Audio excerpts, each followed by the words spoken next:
صلی علی سیدنا مولانا محمد و علی سیدنا مولانا محمد مبارک وسلم۔ السلام علیکم، میں ہوں رجب علی راجہ اور پیش خدمت ہے پروگرام اپنا مقام پیدا کر۔ اس پروگرام میں ہم آپ کی ملاقات ایسی شخصیات سے کرائیں گے جنہوں نے معاشرے میں اپنا ایک مقام پیدا کیا ہوا ہے، اور اس کے علاوہ وہ جو کچھ ادارے چلا رہے ہیں ان کے بارے میں ان سے تفصیل سے بات کریں گے۔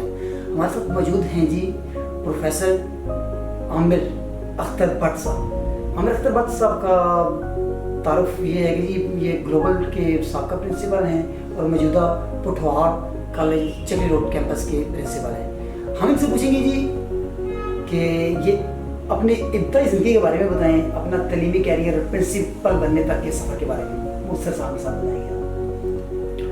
جی بہت شکریہ، وعلیکم السلام، آپ نے موقع دیا بات کرنے کا۔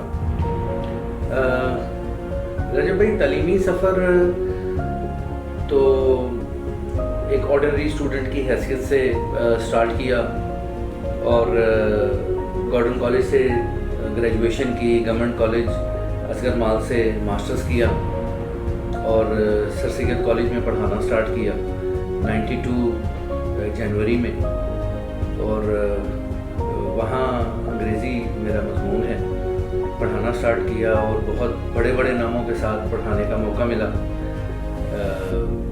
شاعر بھی اگر آپ ڈھونڈیں تو وہاں ملتے تھے آپ کو، نقاد اگر آپ ڈھونڈیں تو وہاں ملتے تھے آپ کو۔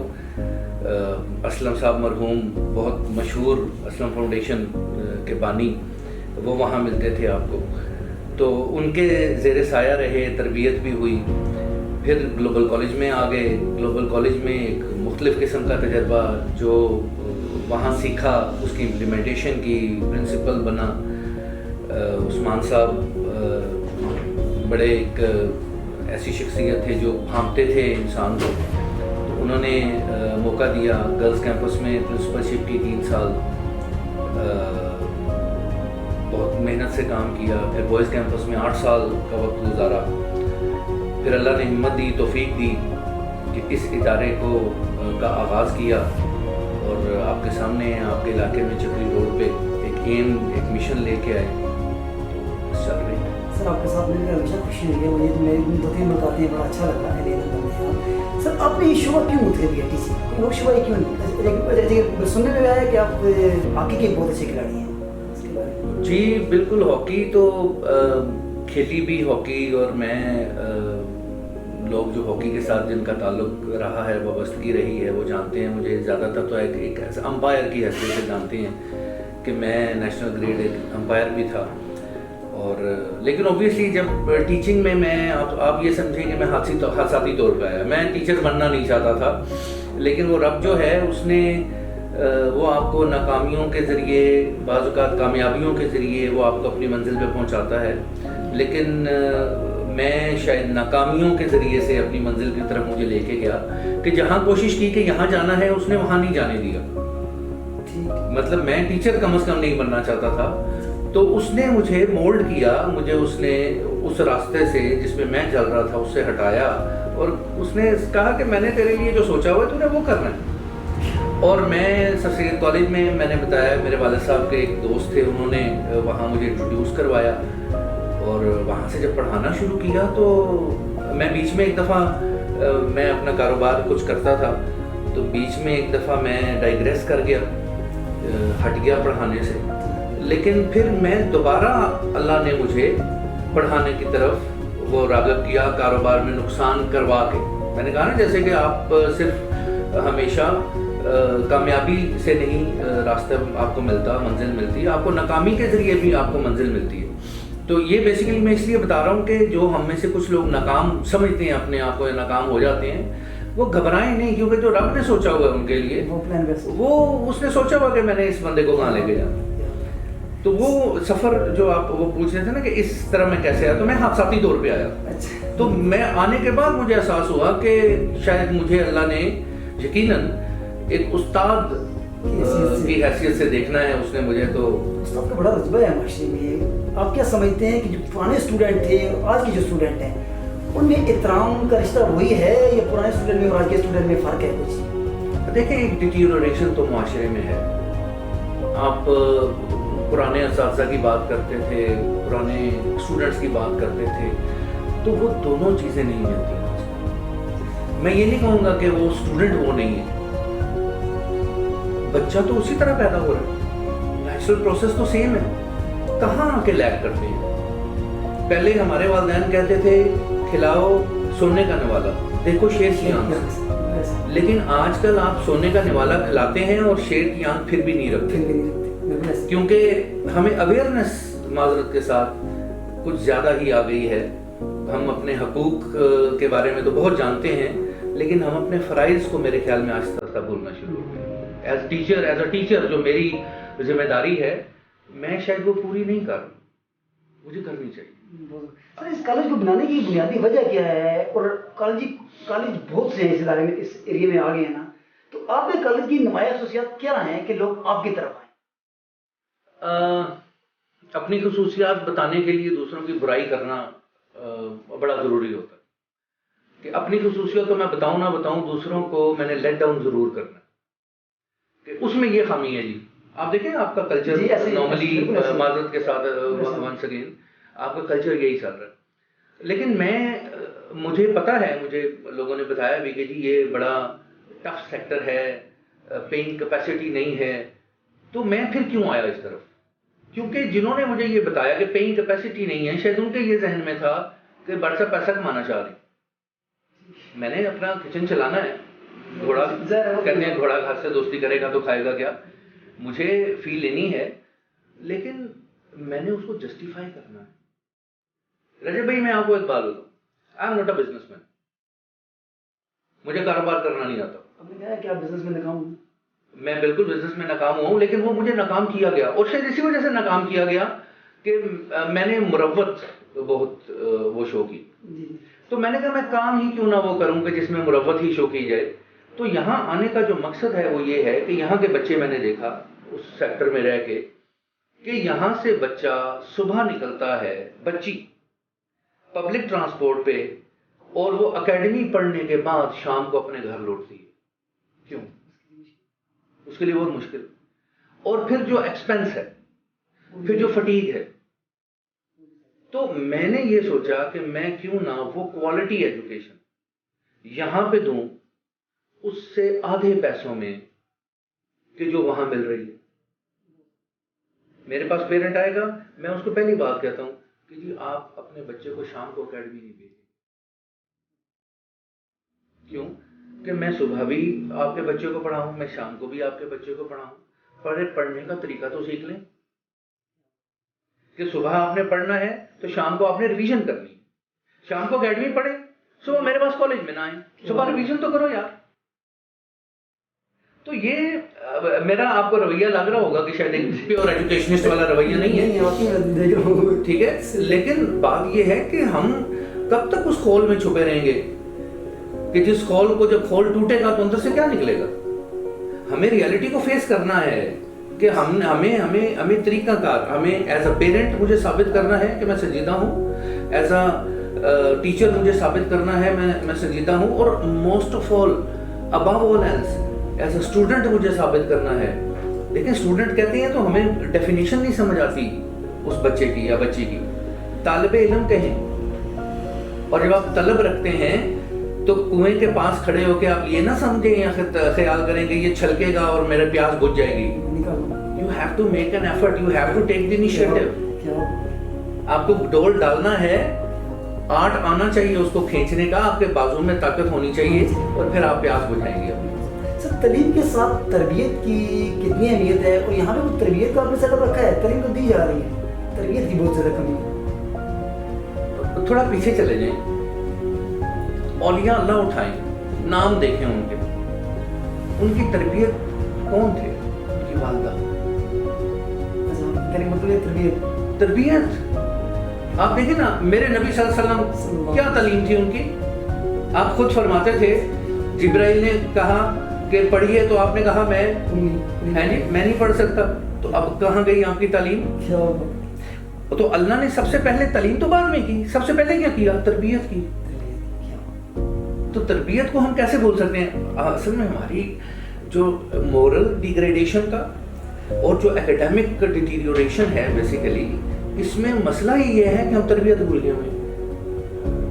اس وجہ سے معاشرے میں کچھ ایگزیکٹلی آپ جو وہ مجھے ایک دفعہ کسی نے کہا کہ میں نے کہا جی کمپیوٹر یہ کرتا ہے, کمپیوٹر سے کہ کمپیوٹر کچھ نہیں کرتا, it's GIGO, GIGO, garbage in garbage out. جو آپ اس میں ڈالیں گے گند ڈالیں گے گاندھی نکلے گا. تو پھر مجھے بتائیں نا تربیت, اب ہمارے پیرنٹس کے پاس بھی don't have time, mothers don't have time, fathers don't have time, کہاں تربیت کرتے ہیں؟ سر کسی طرح کی کامیابی کی ضامن کیا چیز ہوتی ہے؟ بلڈنگ ہوتی ہے, انوائرمنٹ ہوتی ہے, نوجوان نسل ہوتی ہے, تعلیم, تربیت, فرنیچر, کیا ہوتا ہے, کیا سمجھیں؟ صرف شوق ہوتا ہے. آج بہت بڑے بڑے لوگ دیکھیں, آپ ان سے پوچھیں, وہ کہیں گے جناب ہم نے وہ پبلک پوسٹ لیمپ لگا ہوا تھا اس کے نیچے بیٹھ کے پڑھتے تھے. کہاں تھا فرنیچر, کہاں تھا ایئر کنڈیشنر؟ یہ ساری سہولتیں جب مل گئی ہیں آپ کو تو آپ کاوش کس کی کر رہے ہیں؟ مجھے ایک بات بتائیں, آپ کو, ہم آرڈنری انسان کی بات کر رہا ہوں, آپ کو پتہ لگ گیا کہ جناب میری تو جنت پکی ہوگی, آپ کوشش کریں گے اس کے لیے؟ ہم نہیں کریں. آپ کے گھر میں اے سی لگ گیا, آپ اس کے لیے کوئی, آپ اس سہولت کے لیے کوشش نہیں کریں گے, چھوڑ دیں گے. یہ انسانی نفسیات ہے. اب میرے نبی جیسا کوئی نہیں ہو سکتا کہ آپ کو پتہ ہے کہ آپ کی کیا رتبہ ہے اور آپ پھر بھی اللہ کے حضور گڑ گڑا رہے ہیں اور رو رہے ہیں. سر 5G ٹیکنالوجی کے دور میں نوجوان نسل جو آپ کے پاس آئے گی تو ان کو کون کون سے سبجیکٹ دیں گے, کون کون سے مضامین میں کمبینیشن ہے, آپ کیا سمجھتے ہیں, کچھ جدید ہیں کچھ ایسا کہ نوجوان نسل کو دیکھیں؟ ہمارا انٹرمیڈیٹ کالج ہے. انٹرمیڈیٹ کالج جو ہے یہ بیس تو فراہم کرے گا, آگے اس کی شاخیں ہیں, آپ جس مرضی شاخ میں اسٹوڈنٹ اپنے انٹرسٹ کے مطابق جا سکتا ہے. ہم کم از کم یہ کر سکتے ہیں, جو ہم رول پلے کر سکتے ہیں کہ کیریئر کاؤنسلنگ کے ذریعے سے ہم جب بچے کو دیکھتے ہیں کہ بچے کا انٹرسٹ کس طرف ہے, ہم کم از کم کیریئر کاؤنسلنگ کے ذریعے اس کو یہ بتا سکتے ہیں کہ بیٹے جی آپ اس طرف نہ جائیں, آپ کا رجحان نہیں بن رہا. مطلب at the time of admission میں پرسنلی پیرنٹس کے ساتھ میں انٹرویو کرتا ہوں اور میں پریفر کرتا ہوں کہ پیرنٹس جو ہیں, ماں باپ بچے کے ساتھ آئیں تاکہ اس وقت ان کو اس راستے پہ جا کے بتا دیا جائے کہ یہ آپ یہ چوز کرنا چاہ رہے تھے, اس میں کامیابی نظر نہیں آ رہی تھی ہمیں, آپ اس راستے پہ چلے جائیں. تو 5G ٹیکنالوجی ہو یا 4G, آپ اس سے پیچھے چلے جائیں. بات اصل میں یہ ہے کہ turning point is most important. آپ اگر انٹرسٹ رکھتے ہیں انجینئر, آپ دیکھیں ایک بچہ ایسا ہے کہ جو سب کچھ کر سکتا ہے. میری ایک student once she question me کہ سر میں I don't want to be a doctor. میں نے کہا یہ بن جاؤ, یہ بن جاؤ. اس میں کچھ بھی نہیں کرنا چاہتی ہوں سے. اچھا اس کا پرابلم کیا تھا, اس کے اندر پوٹینشیل تھا سب کچھ بننے کا, لیکن وہ ایپٹیچیوڈ ڈیفائن نہیں ہو رہا تھا اس سے. تو میں نے اس کی 3, 4, 5 دن کے بعد, 6 دن کے بعد اس کی کاؤنسلنگ کی, ڈیلی اس کے ساتھ بات کر کے فائنلی ہم ایک نتیجے پہ پہنچے کہ okay fine, I am comfortable here. آپ نے دیکھا ہے ڈاکٹر, سرجن, بڑے خطرناک آپریشن کرنے والا, یہاں سے وہ اتنا معصوم ہے کہ وہ شام کو گانا سن رہا ہوگا, گانا گا رہا ہوگا, گٹار بجا رہا ہوگا.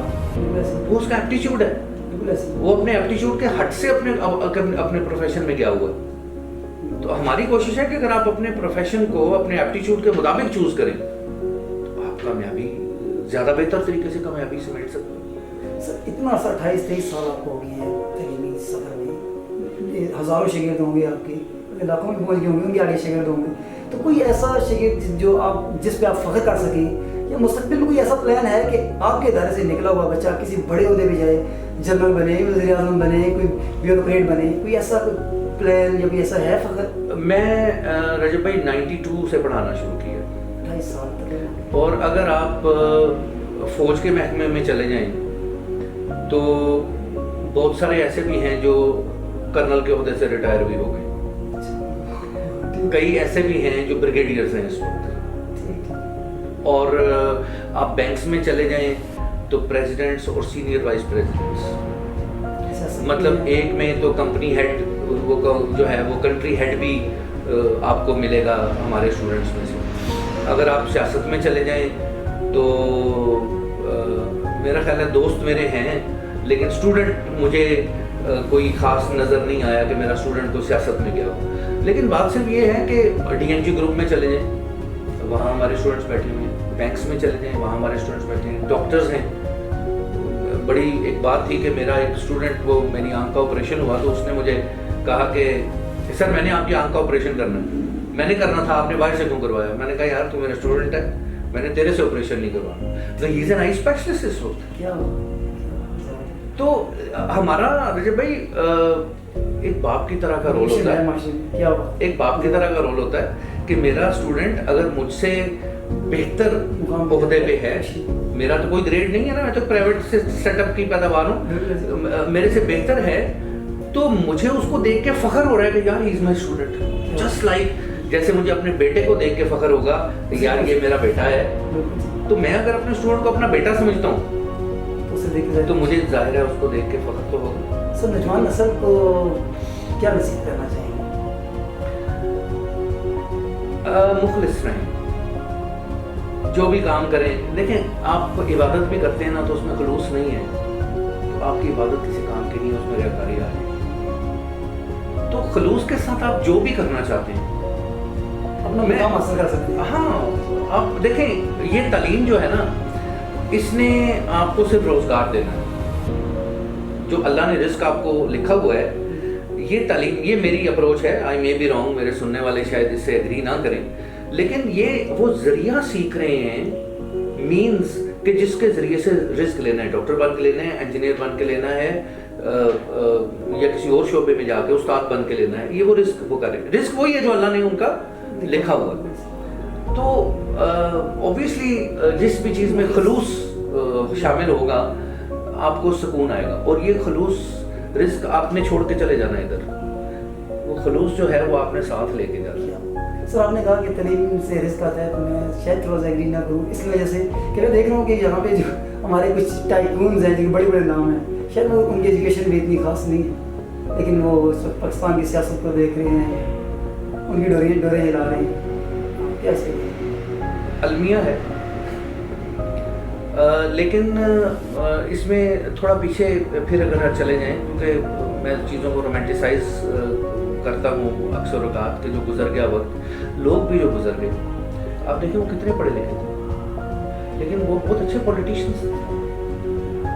ابھی پرابلم یہ ہے کہ پڑھائی میرا خیال ہے کہ شاید بہت ضروری نہیں ہے اچھا پولیٹیشین بننے کے لیے. آپ کی سینٹی بہت ضروری ہے, آپ کی انڈرسٹینڈنگ آف تھنگس بڑی ضروری ہے. اب کیا آپ سمجھتے ہیں کہ گریجویٹ جو ہے یا جو ایک پوسٹ گریجویٹ ہے, کیا وہ بہت اچھا پولیٹیشین بن سکتا ہے؟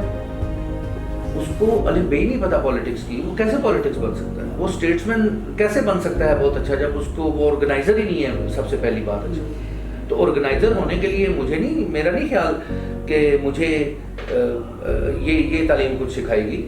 میں اگر 5 وقت کی نماز پڑھتا ہوں اور طریقے سے پڑھتا ہوں اور ٹائم پہ پڑھتا ہوں تو اس سے اچھی آرگنائزیشن میرے لیے اور کیا ہو سکتی ہے؟ میں نے اپنی زندگی کو آرگنائز کیسے کرنا ہے؟ میں نے صبح جاگنا ہے, میں نے یہ کرنا ہے, یہ کرنا ہے, یہ کرنا ہے. آپ کو ٹائم ٹیبل اللہ تعالیٰ نے بنا کے دیا ہوا ساتھ. نبی اکرم صلی اللہ علیہ وسلم نے آپ کو زندگی گزارنے کا طریقہ بتایا آپ کو ساتھ. اس کے بعد کیا رہ جاتا ہے؟ کون سی یونیورسٹیاں تھیں؟ یہ تو پچھلے چند سو سالوں کی پیداوار ہیں. سر یہ جو ابھی تعلیمی نظام منتقل ہو گیا ہے, کلاس سے لے کر انٹرنیٹ پہ آ گیا, آن لائن آ گیا, آپ اس میں کیا دیکھتے ہیں؟ اس میں کتنا فرق ہے؟ بہت فرق ہے. تعلیم تو آپ شاید دے سکتے ہیں انٹرنیٹ کے اوپر, لیکن تربیت نہیں آپ کر سکتے. انٹرنیٹ کے اوپر تربیت نہیں ہوگی. تو تربیت جو ہے وہ میرے خیال میں آپ کو اچھا انسان بنانے میں تعلیم سے زیادہ آپ کی تربیت جو ہے وہ بڑی امپورٹنٹ ہے. اور اس پہ پھر میں کیسا لباس, آپ کے بھی کوئی رول ماڈل ہوں گے, آپ کے استاد, میرے بھی رول ماڈل میرے استاد. کیونکہ جب اسکول میں جاتے ہیں سب سے پہلے تو ہمیں ایک استاد وہ ہمارا رول ماڈل بنے, ٹھیک ہے. تو اوبیسلی میرا خیال ہے کہ یہ ایک وقتی ایک وہ ہے سلسلہ. ہمارے سیٹ اپ میں اوبیسلی تھرڈ ورلڈ کنٹری ہیں, بہت ٹائم لگے گا پراپرلی اس پہ جانے کے لیے. ہاں اگر تو بچہ بہت سنجیدہ ہے,